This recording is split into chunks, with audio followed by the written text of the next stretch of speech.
பிரபா, வாங்கக்கா. நல்லா இருக்கீங்களா? உட்காருங்க. நான் நல்லா இருக்கேன். நீ நல்லா இருக்கியா? எங்க வெளியில ஆளையே காணோம், வீட்டுக்குள்ளேயே இருக்கிற. எங்கக்கா வீட்டு வேலையும் பார்த்துட்டு தம்பியை பார்த்துக்கிறதுக்கே நேரம் கரெக்டா இருக்கு. இதுல நான் எங்க வெளியில வர்றது? அதான் வர முடியல.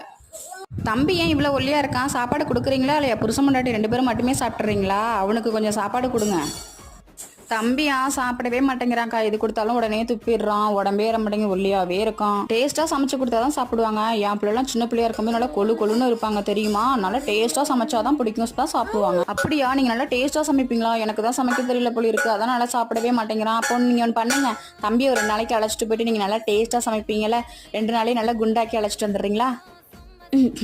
சரி பிரபா, எனக்கு வேலை இருக்கு, நான் போயிட்டு அப்புறமா வரேன். அப்படியே ஓடிடு. எப்ப பார்த்தாலும் கையை ஏன் இப்படி இருக்கு, காலையும் இப்படி இருக்கு, இன்னுமா நடக்கல, ஏன் ஒல்லியா இருக்கிறேன், இதே வேலை.